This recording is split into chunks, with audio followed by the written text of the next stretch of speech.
भक्ति बंधुओं एक समय पर आकर के ऐसी हो जाए कि आपको समाज संसार के लिए समय निकालना पड़े। अभी आप ठाकुर जी के लिए समय निकालते हो। लोगों से पूछो पंढरपुर गए? निकालेंगे इस समय। कथा हो रही है कोल्हापुर में, गए? थोड़ी सी बाहर हो रही है ना, जाएंगे, एक दिन तो जाएंगे, समय निकालेंगे। आप ठाकुर जी के लिए समय निकालते हो, बल्कि होना यह चाहिए पूरा दिन ठाकुर जी को दो, संसार के लिए समय निकालो।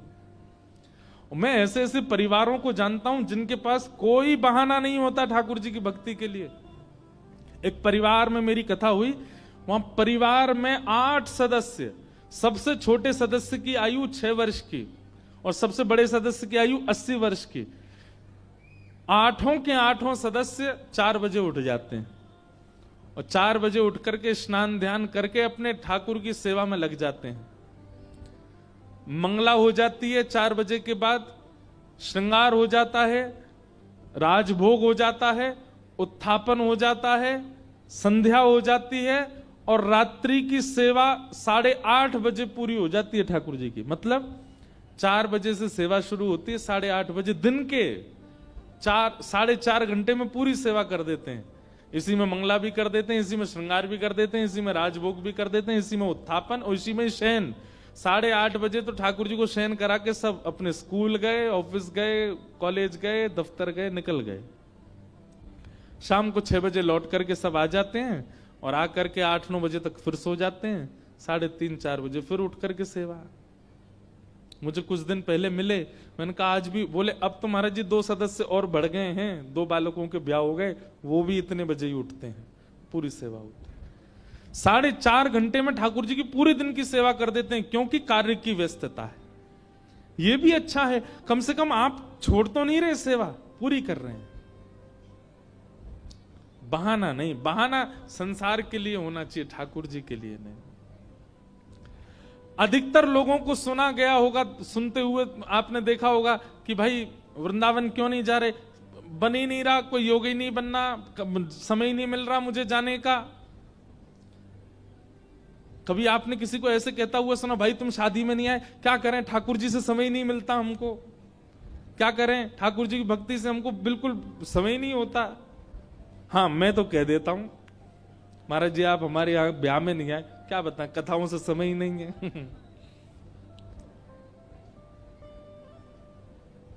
भक्ति तब मानो जब आप किसी से ऐसा कह दो कि भाई क्या करें, ठाकुर जी से हमें समय ही नहीं मिलता। अभी आप संसार से समय निकालते हो। एक मध्य प्रदेश में हनुमान जी का मंदिर है। हनुमान जी के मंदिर के ठीक बगल में एक पुलिस स्टेशन है। असली घटना है, इसी कलिकाल की 50-60 साल पुरानी, और 50-60 तो ज्यादा बोल दिए मैंने, शायद 30-40 साल पुरानी घटना होगी। तो हनुमान जी के मंदिर में एक सिपाही, एक पुलिस वाले, छोटे, ज्यादा ऊंची श्रेणी के नहीं थे, हवलदार थे। तो वो रोज पहले हनुमान जी को प्रणाम करते, फिर अपने पुलिस स्टेशन जाते थे। तो हनुमान जी में उनकी इतनी निष्ठा थी, कई बार वो हनुमान चालीसा पाठ करके हनुमान जी को देखते और नेत्र बंद करते, 4-4 घंटे बैठे रह जाते मंदिर में ही। और फिर अचानक आंख खुलती तो भागते। तो पुलिस स्टेशन के जो मुख्य इंस्पेक्टर थे वो उनको डांटते, ए भाई तुम समय पे नहीं आते हो, कहाँ रह जाते हो, क्या करते हो? बोले मैं हनुमान जी के मंदिर में बैठा रह जाता हूँ बगल में। तो मैं सुबह ही जाता हूँ, पर मैं क्या? बोले भक्ति वक्ति करनी है तो वर्दी उतारो, उसी में लगे रहो।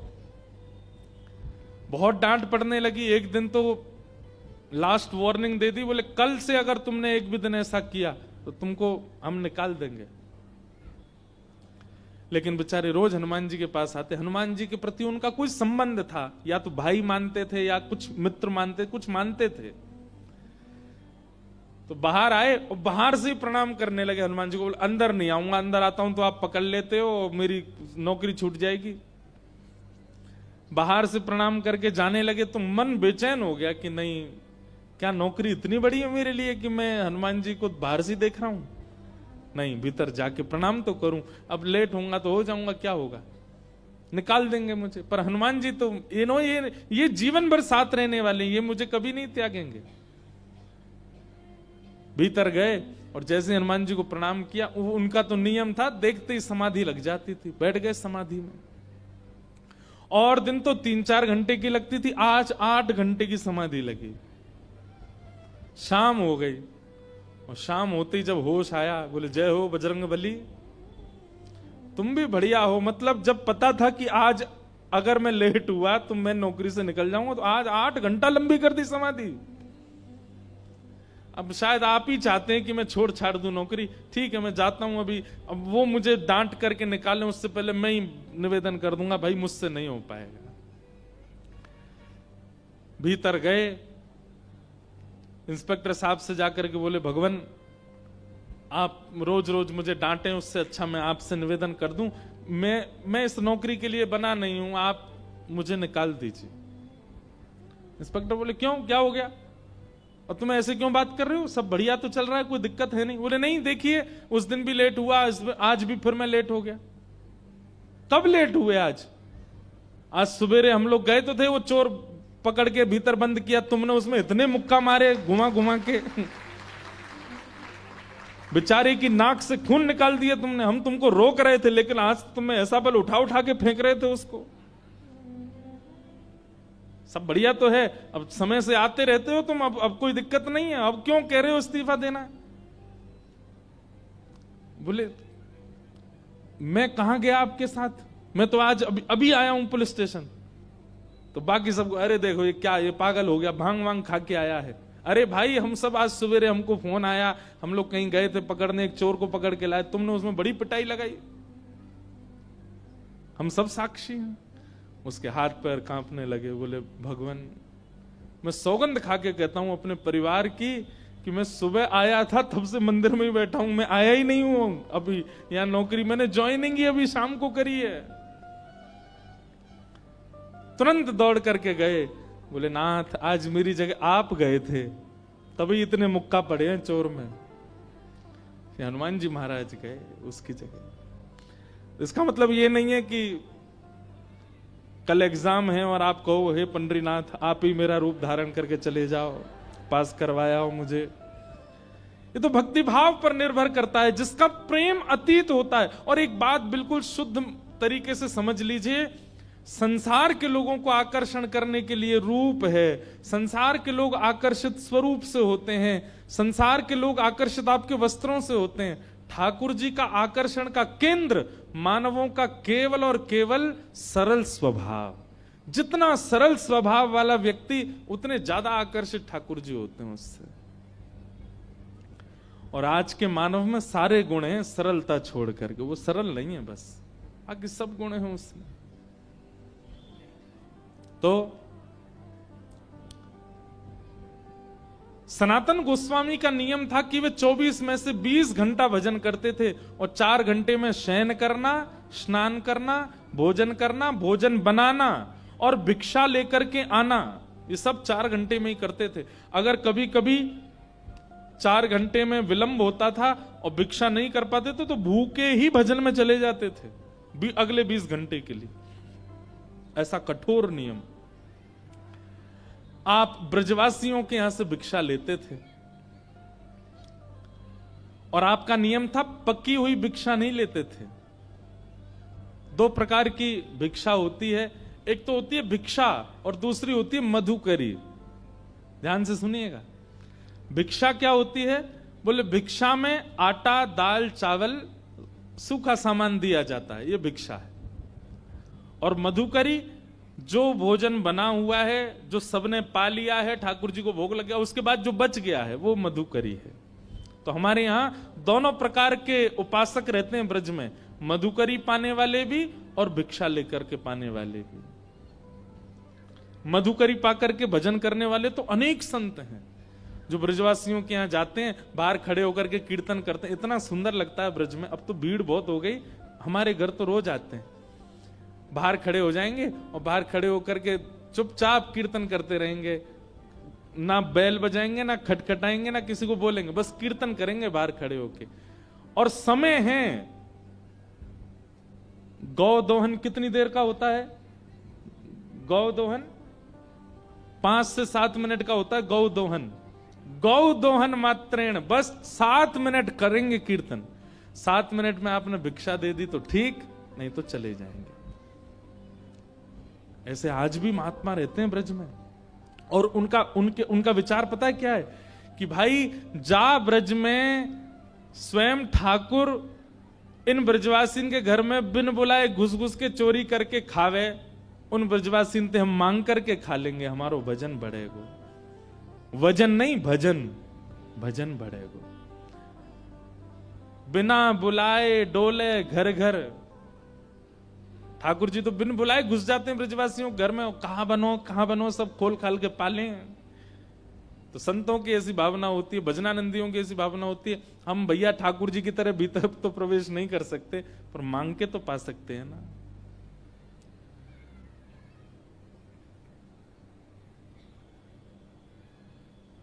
ब्रजवासिन की मधुकर पाऊं, ब्रजवासिन की मधुकर पाऊं।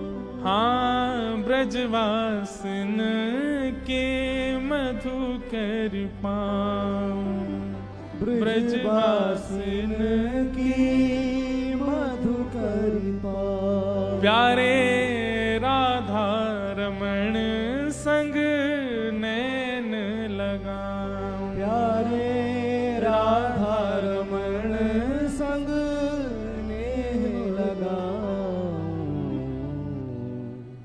राधिका रानी जी वृषभानु दुलारी जी, राधिका रानी जी वृषभानु दुलारी जी। सुन लो अर्ज हमारी हमारी, रहूं ब्रज रज को पास, ओ पासी रहूं ब्रज रज को पास। आऊं पासे रहूं ब्रज रज को पास, ओ पासी रहूं ब्रज रज को पास। ओ राधिका रानी जी वृषभानु दुलारी जी, राधिका रानी जी वृषभानु दुलारी जी। हो सुन लो अर्ज हमारी हमारी, रहूं ब्रज रज को पास, ओ पासी रहूं ब्रज रज को पास। ओ पासी रहूं ब्रज रज को पास, रहूं ब्रज रज। बोल बरसाने वारी की।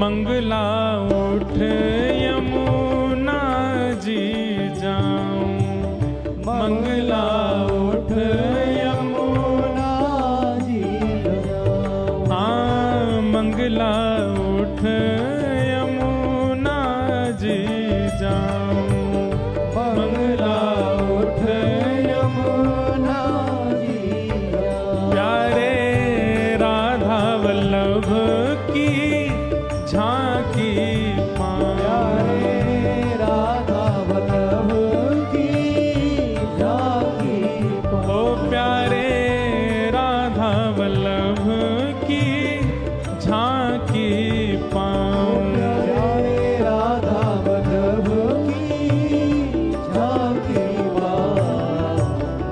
ओ महलन वारी जी सुनो अरज हमारी जी, ओ महलन वारी जी सुनो अरज हमारी जी। ऊंचे महलन वारी जी वृषभानु दुलारी जी, ऊंचे महलन वारी जी वृषभानु दुलारी जी। ओ सुन लो अर्ज हमारी हमारी, रहूं ब्रज रज को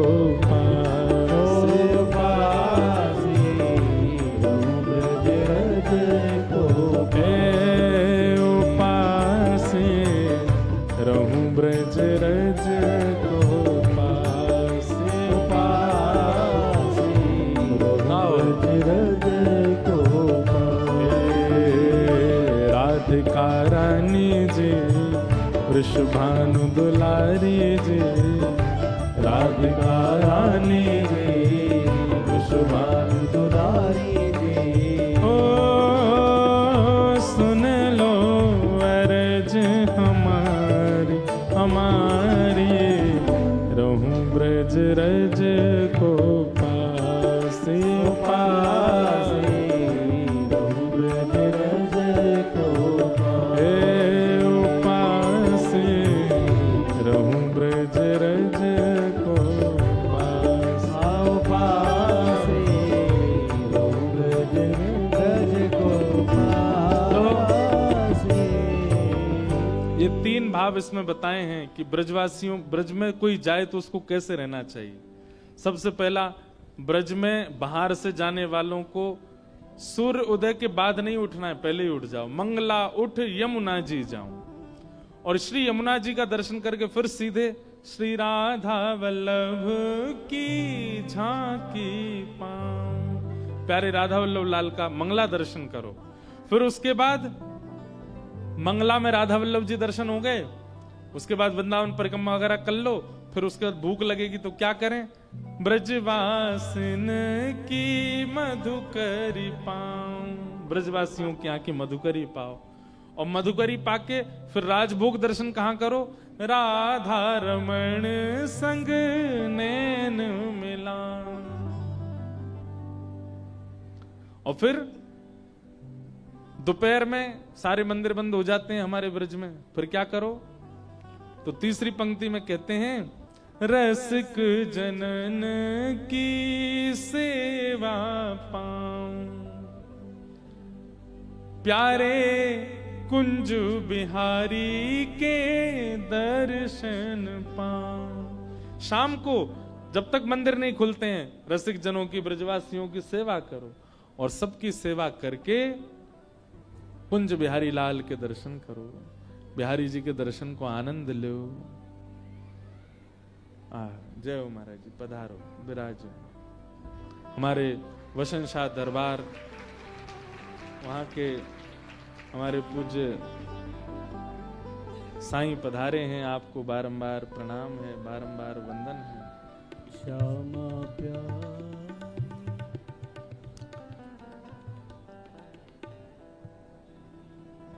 अद्भुत परंपरा हमारे सिंध में, सब परंपराओं का निर्वहन होता है। वही वसन शाह दरबार के हमारे श्री ओमी साईं जी आए हैं, आपको बारंबार वंदन है, बारंबार स्वागत है। दरबार में जिनके प्रयास से सब हमारे सिंधी भाई लोग अपने गुरु आश्रित हुए, ऐसे श्री गुरुमुख दास जी के आप सुपुत्र हैं, आपको बारंबार वंदन है, आपसे खूब स्नेह भाव बना रहता है। आज आपका यहाँ आगमन, बहुत बहुत प्रणाम। अयो लाल सवई चोर झूले, वाह। हम तो सिंधियों के बीच में कथा कर करके थोड़ी बहुत तो हमको भी आ गई है। अच्छो अच्छो वयो, बैठने को क्या बोलते हैं, बसो, वयो वयो वयो। तो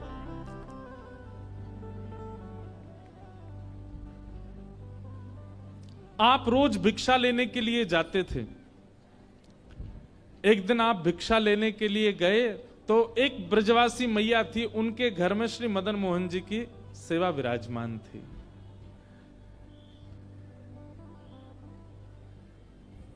आप रोज मैया के यहां जब भिक्षा लेने जाते तो जब किवाड़ खुलती थी तो आप बाहर से ही दर्शन करते थे, भीतर छोटे से मदन मोहन जी विराज रहे हैं।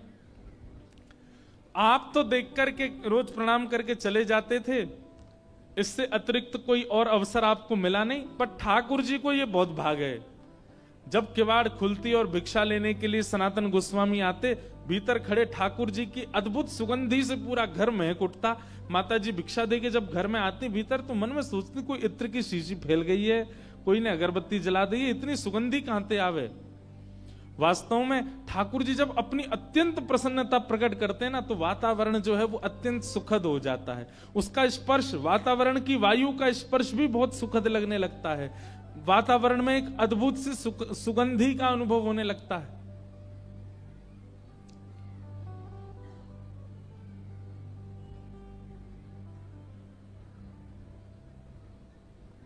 तो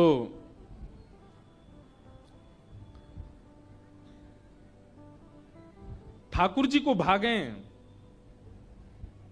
सनातन गोस्वामी, हमको भाते हैं ठाकुर जी, पर ठाकुर जी को भागे सनातन गोस्वामी। रात्रि में ठाकुर जी मैया की, बूढ़ी मैया जो थी उनके स्वप्न में गए और स्वप्न जाके बोले, मैया तुमने मेरी बड़ी सेवा करी, मैंने तुम्हारे घर खूब सेवा करी, खूब सेवा करवाई, खूब 56 भोग अरोगे, खूब आनंद सो प्रेम पायो, लेकिन अब आपके कछु दिना शेष रह गए। मैया को बता रहे हैं ठाकुर जी, मैया से कह रहे हैं कछु दिना में आप तो चली जाओगी वैकुंठ और फिर मैं अकेला रह जाऊंगा, फिर आपके दूर दूर के रिश्तेदार सब यहां पे आके लड़ेंगे झगड़ेंगे कि हम करेंगे सेवा, हम करेंगे सेवा।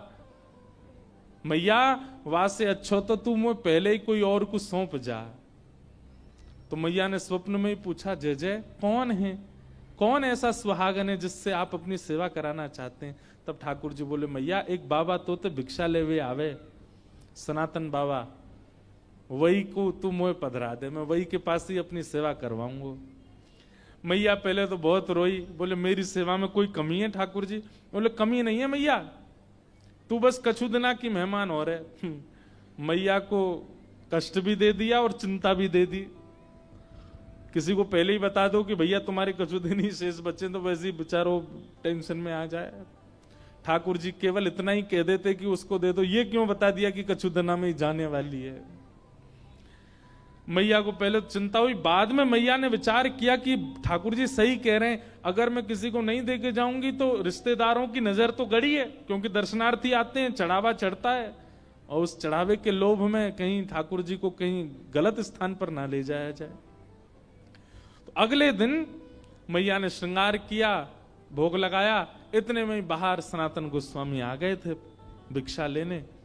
तो मैया गई और रोते रोते बोली, बाबा कल रात में स्वप्न में ठाकुर जी आए और आकर के मुझसे कह गए कि मोह तो बाबा दे दो, अब तुम यहीं डटे रही हो, मैं ठाकुर जी को ला रही हूं, उनको सब श्रृंगार सामग्री सब आपको दे रही हूं, ठाकुर जी को ले जाओ, आप ही सेवा करो बाबा। सनातन गोस्वामी बोले, मैया मैया रुको रुको रुको रुको, हमको श्रृंगार करना नहीं आता, हम केवल नाम जप करना जानते हैं, राधे कृष्ण कृष्ण कृष्ण राधे राधे, 20 घंटा यही करवाओ हमसे। अब किसी की रुचि नाम जप में होती है, किसी की रुचि सेवा में होती है, किसी की रुचि कथा में होती है, किसी की रुचि परिक्रमा में होती है, किसी की रुचि भोग में ही होती है। सनातन गोस्वामी बोले, दूसरी बात, सेवा तो सौभाग्य मेरे पास ठाकुर जी आएंगे, पर आपका इतना सुंदर भवन, इतनी बढ़िया व्यवस्था, मैं तो छोटी सी कुटिया में रहता हूं और जमुना जी में बाढ़ आ जाती है तो मेरी कुटिया तो बह जाती है, उसमें ठाकुर जी को कहां विराजमान करूंगा, मेरे यहां कोई महल नहीं है। और तीसरी बात, मैया मैं तो 20 घंटा आंख बंद करके ध्यान में रहता हूं, आपके ठाकुर को तो सवेरे उठाना पड़े, बाल भोग लगाओ, फिर राज भोग लगाओ, फिर ब्यारू भोग लगाओ, फिर श्रम भोग लगाओ, 8 बार तो ये भोजन करते हैं, मैं किस करूंगा इनकी सेवा? अच्छा मुझे करने में दिक्कत नहीं, मैं तो देखो 4 घंटा ही नियम से बाहर रहता हूं, उसमें ही सेवा कर पाऊंगा, इनसे पूछ लो ये राजी है कि नहीं। मतलब जैसे ब्याह पक्का होता है ना, तो लड़का पक्ष का या लड़की पक्ष की पहले ही अपनी डिमांड रख देते, भाई हम तो ऐसे ऐसे हैं, पूछ लो, रह सको निभा सको तो करना ब्याह। ऐसे ही सनातन गोस्वामी ने ठाकुर जी के लिए बोला, बोले ठाकुर जी से एक बार पूछ लो, व्यवस्थाएं ऐसी हैं मेरे यहां, रह पाएंगे कि नहीं। मैया बोली आज मैं ठाकुर जी से बात करूंगी। रात में जैसे मैया सोई, स्वप्न में फिर ठाकुर जी कहा बात है मैया। बोले बाबा के यहाँ ना तो घर अच्छो बनो भयो, ना भोजन की अच्छी व्यवस्था, रसोई घर भी नहीं है, आप तो 8 बार भोग लगाते हो, आपको श्रृंगार करवाना होता है, ये सारी व्यवस्था उनके यहाँ नहीं है। वो तो 4 घंटा ही नियम से बाहर रहते हैं, तभी आपकी सेवा कर सकते हैं। और हो सकता है मैं तो बढ़िया पोशाक पहनाती हूँ, बाबा तो केवल एक कॉपीन पहनाएगा आप, सर्दी पड़ेगी जाड़ो पड़ेगा, मैं तो आपके आगे अंगीठी रखती हूँ कोयला की, बाबा तो आपको कंबल उड़ा के बैठा देगो बस। और बाढ़ आ गई तो है सके पेड़ के नीचे भी रहना पड़े। ठाकुर जी बोले मुझको सब मंजूर है, पर रहूंगा वही के यहाँ। यही तो प्रेम होता है। लड़की को पता चल जाए कि जिससे मेरा ब्याह होने वाला है उसने इतनी शर्तें रख दी हैं, तो लड़की पहले हाथ नहीं करना ब्याह, ऐसे से क्या ब्याह करना। लेकिन ठाकुर जी का प्रेम सच्चा है। ठाकुर जी कह रहे हैं कि भैया वृक्ष के नीचे भी रखेगो तो रहूंगा वही के संग ही। क्योंकि मैंने कल भी कहा था, ठाकुर जी व्यंजन के आदि नहीं रहते, ठाकुर जी तो व्यंजन बनावे वारे के आदि रहते हैं। सत्य बताएं, ठाकुर जी को मंदिर में बैठना, ठाकुर जी को घरों में बैठना, गाड़ियों में घूमना, बहुत विशिष्ट व्यवस्थाएं होना ठाकुर जी को प्रिय नहीं है। जो उनका प्रिय भक्त है बस वो पास रहे उनके, वो ज्यादा प्रिय है ठाकुर जी को। ठाकुर जी प्रेम के आदि। दूसरे दिन मैया के यहां जैसे सनातन गोस्वामी आए, मैया तो अपने ठाकुर जी गोद में लेके आई। बोले बाबा आपकी सारी शर्तें हमारे ठाकुर जी को मंजूर है, रहेंगे आपके पास से। बाबा बोले अच्छा लाओ दो। अब नेत्रों में आंसू भर रहे हैं कि बताओ मैं नहीं चाह रहा हूं, ठाकुर जी खुद आ रहे हैं मेरे पास।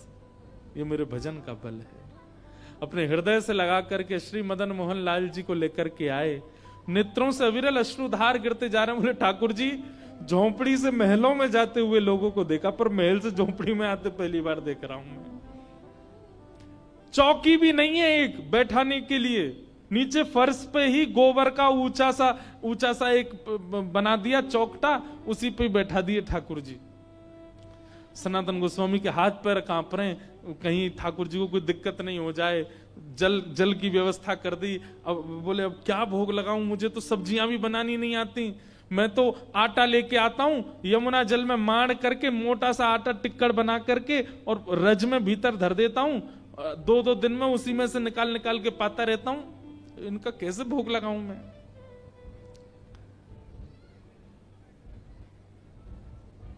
सनातन गोस्वामी जाते और जाकर के आटा लेके आते, आटे में यमुना जल डाल के, ना नमक डालते ना कुछ, उसको मार के खूब मोटा टिक्कर बनाते, उसको बढ़िया कंडों में उपलों में सेक करके टिक्कर बन जाता, वही ठाकुर जी के आगे धर देते। जय जय जय ही पाऊं मैं तो। कहां 5 प्रकार की सब्जी, 3 प्रकार के मिष्ठान, 2 प्रकार की नमकीन और 2-2 प्रकार की रोटी पाने वाले ठाकुर जी अचानक से टिक्कर पे आ गए। 4 दिन तक ठाकुर जी का टिक्करों का ही भोग लगा।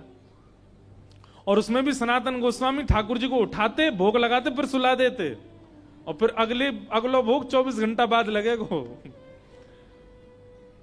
4 दिन बाद ठाकुर जी सनातन गोस्वामी के ध्यान में आए, नेत्र बंद करके जप कर रहे थे। जैसे ही ठाकुर जी आए, सनातन जय जय, आपकी सेवा बढ़िया चल रही है, कोई दिक्कत तो नहीं है, आप सुखी हो, आप आनंद में हो। ठाकुर जी बोले हाँ है तो सब बढ़िया, कोई आनंद कोई दुखी नहीं है। जय जय आपकी आवाज ऐसी काहे को लग रही है, बहुत दबी दबी सी। बोले वो कहा 4 दिन से रूखे टिक्कर पा रहे हैं ना, गले में इर्ज गए हमारे, इर्ज ना समझते, गले में अटक गए हैं। अरे जय जय, मैं कहा आज्ञा करो। और नेक वाह में जो है का नमक डाल दे करो, आटे में नमक डाल के फिर जल से मार दिया करो, थोड़ा तो नेक स्वाद आ जाएगा उसमें। सनातन गोस्वामी बोले पिछले 40 साल से तो मैं केवल आटा ही पा रहा हूं, मैं नमक कभी डाला नहीं, पर आपकी आज्ञा कल से नमक लाऊंगा। भिक्षा लेने गए, आटा लिया तो आटा दे करके बेचारी मैया तो चली गई भीतर। सनातन गोस्वामी सुनो थोड़ा नमक और दे दो। मैया बोली आ गया चटोरा घर पे, अभी तो नमक की क्या चले, अभी देखना क्या क्या आएगा तुम्हारे यहाँ। अब तो महाराज नमक लेकर के गए, जाकर के आटा में बोर के ठाकुर जी को पवायो। 4 दिन 5 दिन तक ठाकुर जी बढ़िया, अब तो टिक्कर में नमक है पाते हैं। 4-5 दिन बाद ठाकुर जी फिरते ध्यान में आ गए और खांसते भय आए। सनातन गोस्वामी बोले जय जय, जाड़ो लग गो आपको, ठंड लग गई है? नहीं नहीं जाड़ा ठंड तो नहीं लगी है, पर भैया देखो बहुत बढ़िया लग रहा है, हमको कोई दिक्कत नहीं, हम बहुत प्रसन्न है। 24 घंटा में एक बार भोजन मिलता है, प्योर डाइटिंग चल रही है हमारी। लेकिन ठाकुर जी ने ऐसा तो नहीं बोला, कोई तो मैं बोल रहा हूं। लेकिन भाई आटा जो है ना ये पेट में जाता है, जगह जगह चिपक जाता है, इसलिए उसमें घी लगाया जाता है ताकि सब जगह से बढ़िया प्रेम से निकल जाए। नेक घी लगा दे करो वहां में रोटी में। ठाकुर जी मेरे पास घी कहां से आया, लेकिन मैं कोई नहीं भिक्षा में लेके आऊंगा। भिक्षा लेने गए, आटा लेके आए, नमक लेके आए। मैया से मैया नेक्स्ट से तो घी दे दो। घी का एक सुंदर डिब्बा दे दिया। आप तो महाराज टिक्कर बनते हैं उसमें घी और लगता है। अच्छा सनातन गोस्वामी तो पिछले 40 साल से साधारण पाते थे, लेकिन अब वे भी पाते हैं तो उनको कहते हैं भाई स्वाद तो है, आनंद तो आ रहा है। और फिर चिंता होती है कि कहीं ऐसा नहीं हो मेरी जीभ चटोरी हो जाए इनके चक्कर में। अब तो घी लगा के पान लगे। 5-6 दिन की सेवा हुई, ठाकुर जी फिर आ गए और ध्यान में आकर के सनातन गोस्वामी जय जय, सब आनंद, कोई दिक्कत तो नहीं, सब बहुत बढ़िया है। तो बोले फिर, बोले जब आप जाते हो भिक्षा लेने, आटा भी लाते हो, नमक भी लाते हो, घी तो है ही है, एक आलू भी ले आया करो। और जब टिक्कर सेकते हो तो उसमें जो धीमी धीमी आंच रहती है उसमें आलू डाल दिया करो, वो आलू भुन जाएंगे, भुन के उनके छिलका अलग करके मीड़ के उसमें नमक डाल करके दे दिया करो। सनातन गोस्वामी बोले फिर 6 दिन बाद कहोगे नींबू भी ले आओ, फिर कहोगे चीनी भी ले आओ, फिर कहोगे मालपुआ बनाओ, अब कहोगे फिर रसगुल्ला बनाओ। ठाकुर जी आप चलो, आपको वापस मैं ही छोड़ के आऊं महलों में। और महाराज जैसे ही ठाकुर जी गोद में उठाए वापस ले जाने के लिए, प्रत्यक्ष श्याम सुंदर प्रकट हो गए और लिपट गए। और मदन मोहन जी प्रकट होकर के बोले मैं रूखी रोटी में ही राजी हूं, रहूंगा तुम्हारे पास से, जाऊंगा नहीं यहाँ से, यहीं रहूंगा। आहा बिहरत निस दिन कुंज गलिन में, ब्रज जन मन सुख धाम, मदन मोहन को रूप निरख, सनातन बलि बलि जाए। ऐसे हमारे श्री मदन मोहन लाल, बोलो मदन मोहन लाल की। तो वृंदावन सप्त निधियों के दूसरे ठाकुर जी श्री मदन मोहन लाल जी ऐसे सनातन गोस्वामी के पास आए। इसके बाद मुगलों का बहुत आक्रमण चल रहा था, उसमें भी औरंगजेब ये क्या करते थे कि ये मंदिरों में जाके मंदिर तोड़वा देते थे और फिर मूर्तियों को खंडित कर देते थे, जिसके कारण कई ठाकुरों ने ब्रज से राजस्थान पलायन किया। गोविंद देव जी प्रस्थान कर गए, जयपुर में विराजमान हो गए। गोविंद देव जी के मंदिर की 3 मंजिलें तो गिरवाई दी थी औरंगजेब ने। तो गोविंद देव जी को ले जा करके जयपुर के राजा ने कहा कि हम यहां सुरक्षा देंगे, आप ठाकुर जी को ले आओ। तब फिर सनातन गोस्वामी ने पत्र लिखा, बोले भैया हमारे ठाकुर श्री मदन मोहन जी हैं और इनकी भी बड़ी ख्याति है, सब मथुरावासी ब्रजवासी दर्शन करने आते हैं, इनका भी स्थान वहीं हो। तब सनातन गोस्वामी जी भी इनके शिष्य या सनातन गोस्वामी वो लेकर के ठाकुर जी को मथुरा गए, जयपुर गए और श्री मदन मोहन लाल जी जयपुर में विराजे। अब जयपुर के राजा जो थे वो गोविंद देव जी की सेवा करते थे और गोविंद देव जी की सेवा के बाद फिर श्री मदन मोहन जी की सेवा करते थे। जयपुर में 3 ठाकुर विराजते हैं वृंदावन के, मदन मोहन, गोविंद देव और गोपीनाथ। तो राजा की एक पुत्री थी, उसका विवाह हुआ, बड़े धूमधाम से विवाह हुआ। राजस्थान में करौली एक जगह, वहां पर उसका विवाह हुआ। विवाह में पिता ने अपनी पुत्री से कहा, बेटी देख मैंने तेरे लिए सब व्यवस्था की, इतनी पालकियां जा रही, इतना सोना जा रहा है, इतने जवाहरात जा रहे हैं, तेरे लिए कोई दिक्कत नहीं छोड़ी, एक राजकुमार से तेरा ब्याह निश्चित किया, और कुछ तेरे मन में हो तो तू मुझे बोल, मैं तेरे को दूंगा। तो उस बेटी ने कहा, पिताजी पक्का दोगे? बोले हाँ। बोले आप तो प्यारे गोविंद देव की सेवा करते हो, ये जो दूसरे ठाकुर श्री मदन मोहन है इनको मुझे दे दो, मैं इनको करौली ले जाऊं और वहां इनकी सेवा करूं। तो महाराज बेटी की ये बात सुनकर के पिता इतने व्याकुल हो गए कि अपनी पुत्री के चरण पकड़ लिए कि लाली तू कहे तो जयपुर का पूरा घराना तेरे नाम कर दूंगा, लेकिन तू ठाकुर जी को मत लेके जा मुझसे। ये कृपा करके ठाकुर जयपुर में विराजे, वृंदावन में प्रगटे ठाकुर जी जयपुर आए हैं, इनको लेके मत जा। बेटी बोली और मुझे कुछ नहीं चाहिए पिताजी, बाकी सारी संपत्ति आप रख लो, लेकिन मदन मोहन लाल जी को मुझे दे दो। यहां बेटी की हट हो रही है कि मुझे दे दो, पिता लड़ रहे हैं कि नहीं। सबने आके समझाया, बोले आपके पास गोविंद देव जी हैं ना, आप उनकी सेवा में हो, बिटिया कह रही है तो श्री मदन मोहन जी उसके साथ चले। बोले नहीं, मैं तो दोनों की सेवा करूंगा।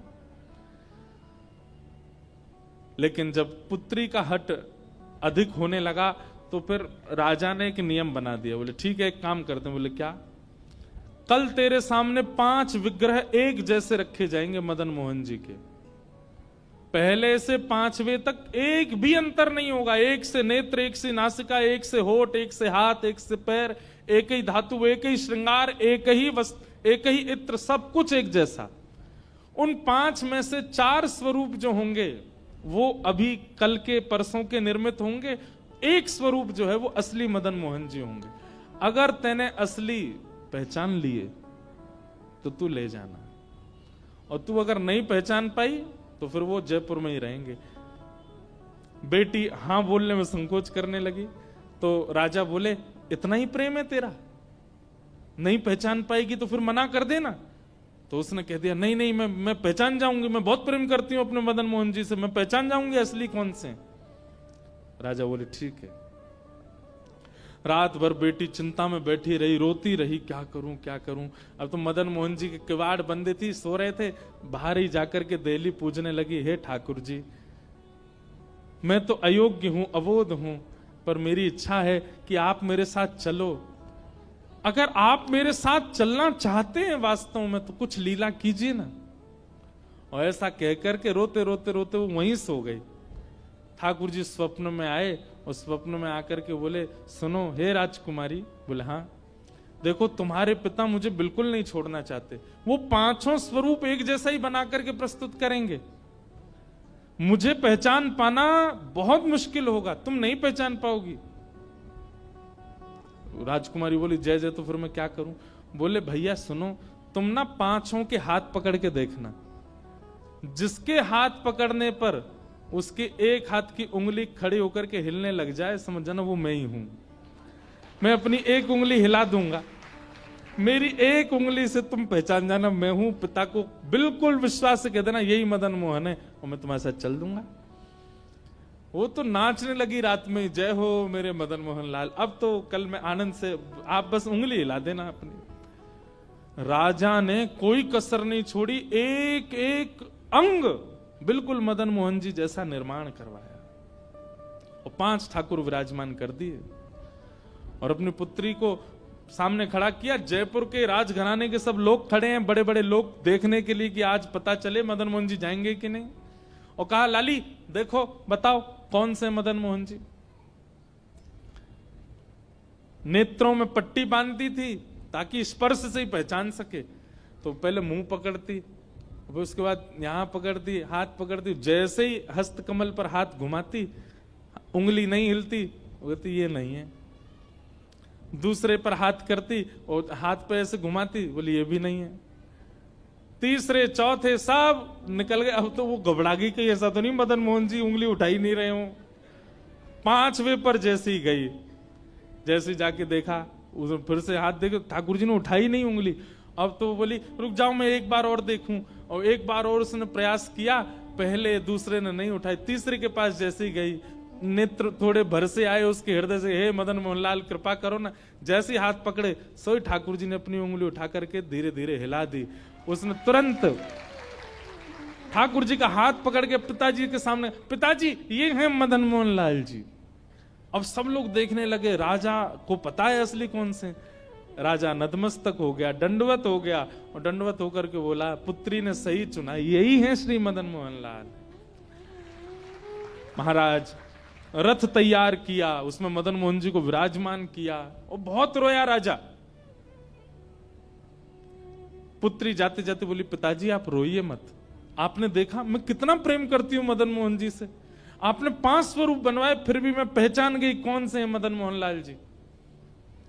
राजा धीमे से बोले सुन, मुझे सब पता है, तूने कैसे पता किया, वो उंगली हिलती हुई मैंने भी देखी थी, लेकिन मैं कष्ट में नहीं रो रहा हूं, मैं तो प्रसन्नता में रो रहा हूं। तू ले जाना चाहती तो मैं कभी नहीं भेजता, पर ठाकुर स्वयं जाना चाहते हैं इसलिए मैं भेजूंगा, वो स्वयं इच्छा प्रकट कर रहे हैं इसलिए मैं भेजूंगा।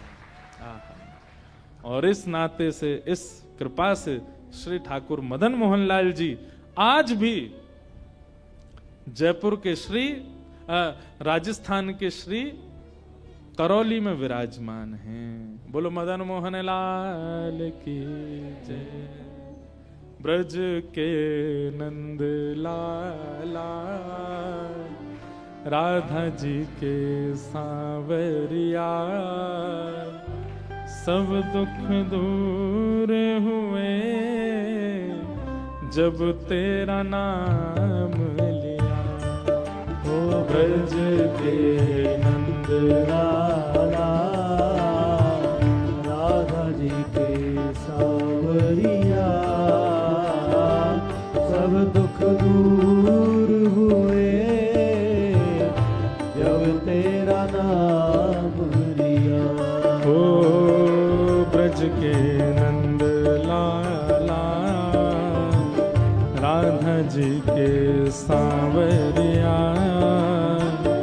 सब दुख दूर हुए जब तेरा नाम लिया।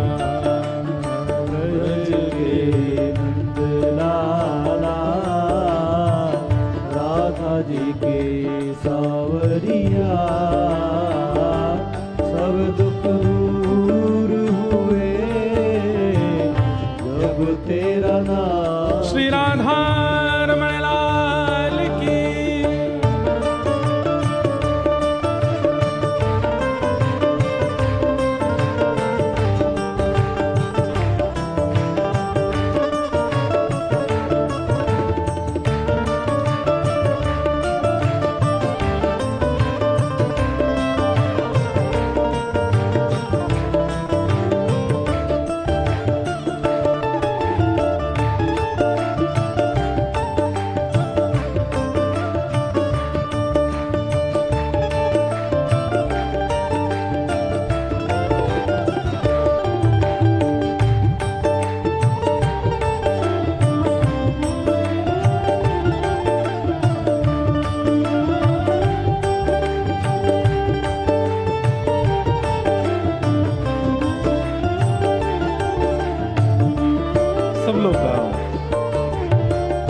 मीरा पुकारे तुम्हें गिरधर गोपाला, मीरा पुकारे तुम्हें गिरधर गोपाला, मीरा पुकारे तुम्हें गिरधर गोपाला,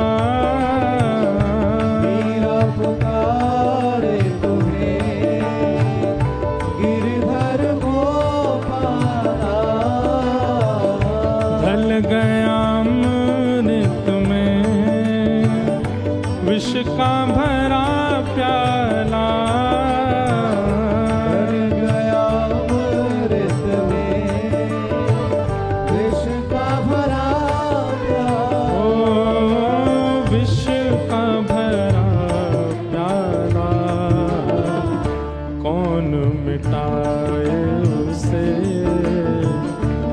बस तूने राख लिया, सब दुख दूर हुए जब तेरा नाम लिया।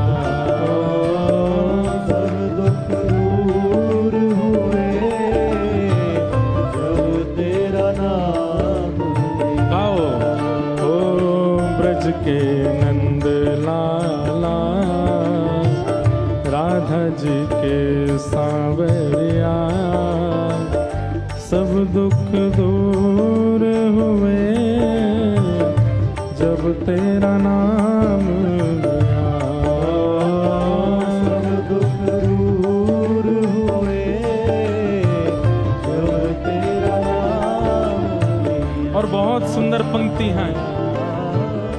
देख रहे हो तुम मेरे दुखड़े सारे, देख रहे हो तुम मेरे दुखड़े सारे, कब दर्शन दोगे मेरी आंखों के तारे।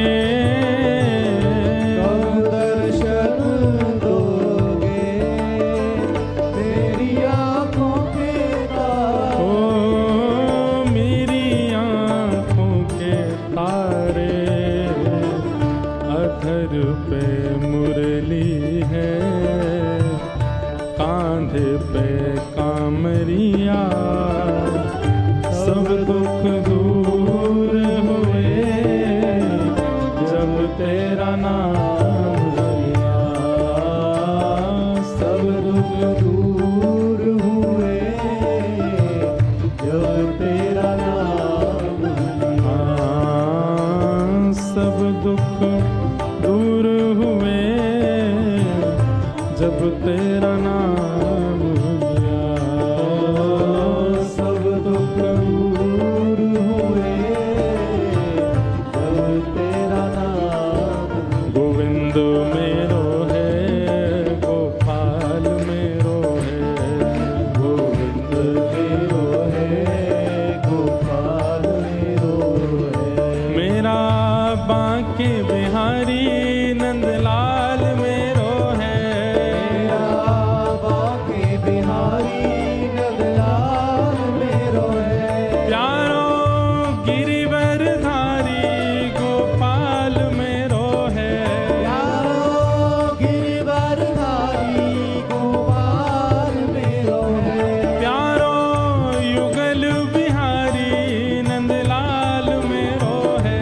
प्यारो युगल बिहारी नंदलाल मेरो है। ओ राधा रमण बिहारी नंदलाल मेरो है। रमण बिहारी नंदलाल मेरो है। ओ प्यारो गिरिवरधारी गोपाल मेरो है। प्यारो गिरिवरधारी गोपाल मेरो है। हे गोविंद मेरो है, गोपाल मेरो है। गोविंद मेरो है, गोपाल मेरो है। हाँ गोविंद मेरो है, गोपाल मेरो है। गोविंद मेरो है, गोपाल मेरो है। हे गोविंद मेरो है, गोपाल मेरो है। गोविंद मेरो है, गोपाल मेरो है। प्यारो विठल नाथ गिरधारी मेरो है। प्यारो विठ्ठल नाथ गिरधारी मेरो है। हे प्यारो युगल बिहारी नंदलाल मेरो है। प्यारो विठ्ठल बिहारी नंदलाल। आओ हे गोविंद मेरो है, गोपाल मेरो है। गोविंद मेरो है, गोपाल मेरो है। हे गोविंद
लाल की।